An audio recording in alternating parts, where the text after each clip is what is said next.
Shalom, selamat pagi Bapak Ibu dan Saudara yang terkasih di dalam Tuhan Yesus Kristus. Apa kabarnya hari ini? Kita berharap kita semua senantiasa dikaruniai kesehatan, berkat, dan bahkan kita bisa menjadi berkat bagi banyak orang di sekitar kita. Kembali kita bertemu di dalam renungan harian Gereja Kristen Jawa Sukoharjo yang kali ini berjudul Hati-hati dengan hatimu. Hati-hati dengan hatimu. Namun sebelumnya kita akan buka di dalam doa. Mari saya hantarkan. Tuhan kami Yesus Kristus, kami memuji namamu, kami memuji kebesaranmu, karena Engkau Tuhan Allah yang terbaik buat kehidupan kami. Kami mengucap syukur Tuhan untuk hari yang baru yang kami boleh hidupi sampai saat ini Tuhan. Kami mengucap syukur juga sampai saat ini Tuhan yang terus memberikan kesempatan kepada kami untuk boleh hidup, untuk boleh menikmati karya dan keagungan-Mu Tuhan. Sungguh kami mengucap syukur Tuhan. Dan saat pagi ini Tuhan, kami akan menerima kebenaran firman-Mu Tuhan. Buka hati pikiran kami Tuhan, dan layakkan kami untuk dapat menerima kebenaran firman-Mu Tuhan. Dan ajar kami untuk dapat menerapkan di dalam kehidupan kami sehari-hari, dan Roh Kudus Tuhan yang akan memampukan kami Tuhan. Hanya di dalam satu nama Tuhan kami Yesus Kristus, kami telah berdoa dan mengucap syukur. Haleluya. Amin. Puji nama Tuhan, kita boleh berkumpul, kita boleh bersatu hati, kita akan bersama-sama belajar atau kita akan memahami kebenaran firman Tuhan yang saat ini terambil di dalam Matius 15 ayat 19. Matius 15 ayat 19, saya akan bacakan bagi Bapak Ibu Saudara semuanya. Matius 15 ayat 19. Karena dari hati timbul segala pikiran jahat, pembunuhan, perzinahan, percabulan, pencurian, sumpah palsu, dan hujat. Demikian firman Tuhan. Yang berbahagia adalah setiap kita yang mendengarkan firman Tuhan, merenungkan di dalam kehidupan kita sehari-hari, dan menerapkan di dalam kehidupan kita sehari-hari. Haleluya. Amin. Hati-hati dengan hatimu. Satu judul yang sungguh menarik, sangat menarik. Nah, ada sebuah pantun yang berbunyi, dari mana datangnya cinta? Dari mana datangnya cinta? Dari mata turun ke hati. Tetapi seringkali simbol dari jatuh cinta adalah sebuah anak panah yang menembus sebuah jantung atau heart, dan bukannya liver atau hati. Hati berbeda dengan jantung, tetapi dalam percakapan sehari-hari, kata hati sering kali dipakai menggantikan jantung. Hati dalam arti kiasan adalah pusat perasaan manusia yang bersifat rohani, berbeda dengan otak yang seringkali dianggap sebagai alat pemikiran.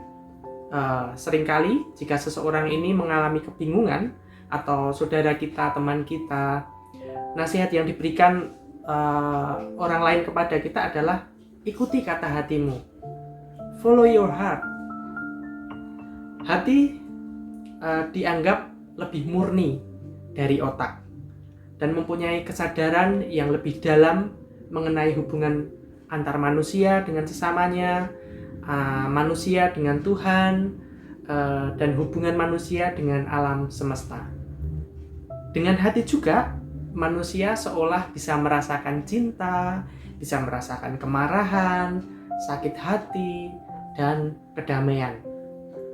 Kemudian apa yang dikatakan Alkitab mengenai hati manusia? Hati di dalam Alkitab itu seringkali juga dipakai untuk menggambarkan berbagai hal, seperti kehidupan, jiwa, perasaan, pikiran, tujuan, maksud, dan sebagainya. Tetapi hati juga dipakai untuk menggambarkan tempat di mana dan dari mana hal yang baik dan yang buruk ini bisa tinggal atau dipancarkan. Yesus pernah berkata di dalam Matius 6 ayat 21, karena di mana hartamu berada, di situ juga hatimu berada. Sebab di mana harta kita berada, di situ hati kita juga berada. Itu berarti bahwa apa yang menarik perhatian kita di dunia ini bisa menyeret hidup kita, bisa menyeret hati kita. Segala sesuatu yang dianggap berharga akan menarik kita. Ini adalah sebuah pilihan bagi kita semuanya. Apakah kita akan memilih hal yang berasal dari dunia ini atau yang fana, ataukah kita memilih hal yang bernilai kekal, yaitu dari Allah, dari Tuhan Yesus Kristus. Saudara-saudara yang terkasih di dalam Tuhan Yesus Kristus, Tuhan Yesus juga pernah menasihati murid-muridnya. Dari Lukas 21 ayat 34, saya akan bacakan. Jagalah dirimu supaya hatimu jangan syarat oleh pesta pora dan kemabukan serta kepentingan-kepentingan duniawi, dan supaya hari Tuhan jangan dengan tiba-tiba jatuh ke atas dirimu seperti suatu jerat. Nah, ini nasihat Tuhan Yesus kepada murid-muridnya agar mereka menjaga diri dan supaya hati mereka jangan syarat oleh pesta pora, oleh kemabukan, serta kepentingan-kepentingan kepentingan duniawi. Dengan demikian, menjaga kesucian hati adalah penting di dalam kehidupan orang Kristen, kehidupan kita sehari-hari. Seperti ada lagu, jagalah hati, jangan kau nodai. Nah, demikian juga kita harus menjaga kesucian hati kita. Jangan sampai hati kita dicemari oleh hal-hal yang tidak benar. Lebih lanjut, dari ayat pembukaan dari Matius 15 ayat 19 tadi, kita melihat bahwa Alkitab menulis bahwa hati manusia adalah sumber segala sesuatu yang jahat. Sebab hati sudah dikuasai oleh dosa, akan mengeluarkan buah-buah yang berupa pikiran jahat, pembunuhan, perzinahan, percabulan, pencurian, sumpah palsu, dan hujat. Nah, sebagian orang itu merasa bahwa saya tidak melakukan pembunuhan, saya tidak melakukan perzinahan, dan apa yang kelihatannya sangat jahat di mata manusia. Tetapi hal yang kecil atau menurut mereka kecil, seperti berbohong, memfitnah orang lain, itu juga berasal dari sumber yang sama, yaitu hati yang dikuasai oleh dosa. Saudara-saudara yang dikasihi oleh Tuhan Yesus Kristus, adalah kenyataan bahwa sebagai orang percaya, kita juga masih sering jatuh ke dalam dosa. Saya sendiri juga mengalami hal itu. Jika demikian, bagaimana keadaan hati kita? Hati kita tetap merupakan sumber segala hal yang jahat, atau kita memiliki hati yang benar di hadapan Allah? Nah, semakin banyak hal yang jahat yang kita simpan di dalam hati kita, semakin sering kita melakukan hal-hal yang jahat pula. Tetapi jika kita mengisi hati kita dengan hal-hal yang baik, dengan hal-hal yang sesuai dengan kebenaran firman Tuhan,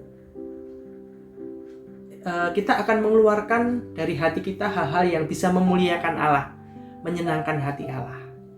Nah, sebagai ilustrasi, saya ada sebuah kopi. Nah, segelas kopi ini mengibaratkan hati kita yang penuh dengan dosa, hitam pekat. Kemudian kopi ini diisi oleh air putih yang kita ibaratkan seperti firman Tuhan. Nah, saya akan terus aliri dari yang pekat, lambat laun menjadi agak bening, dan akhirnya bisa menjadi bening. Kopi yang tadinya pekat bisa menjadi bening karena diberikan air yang jernih. Demikian juga jika kita setiap hari mengisi hati kita dengan kebenaran-kebenaran firman Tuhan, kita memiliki kehidupan doa yang intim dengan Tuhan, dan kita membiarkan Roh Kudus bekerja di dalam hati kita dengan sepenuhnya, maka dengan sendirinya hal-hal yang jahat itu terusir keluar dari hati kita dan digantikan dengan hal-hal yang baik. Dan akhirnya kegelapan diganti dengan terang. Bapak Ibu Saudara yang terkasih di dalam Tuhan Yesus Kristus, di dalam Lukas 6 ayat 45, orang yang baik mengeluarkan barang yang baik dari perbendaharaan hatinya yang baik, dan orang yang jahat mengeluarkan barang yang jahat dari perbendaharaan yang jahat, karena yang diucapkan mulutnya meluap dari hatinya. Nah, Bapak Ibu Saudara yang terkasih di dalam Tuhan Yesus Kristus, pagi ini kita disadarkan bahwa kita tidak boleh puas dengan keadaan hati kita saat ini. Perjuangan hidup kita sebagai orang percaya tidak pernah berakhir sampai Tuhan memanggil kita untuk pulang. Kecenderungan untuk berbuat dosa pasti akan selalu ada. Dan oleh sebab itu, kita harus berhati-hati di dalam mendengarkan suara hati kita. Hati-hati menggunakan hati kita. Semangat kita untuk menjadi lebih baik di dalam hal kemurnian hati harus tetap dipupuk, dan kita harus membiarkan Roh Kudus bekerja di dalam kehidupan kita, sehingga hati kita berkelimpahan dengan hal-hal yang berkenan kepada Tuhan, dan nama Tuhan semakin dipermuliakan. Amin. Tetap semangat menjaga hati kita untuk Tuhan, dan Tuhan Yesus memberkati.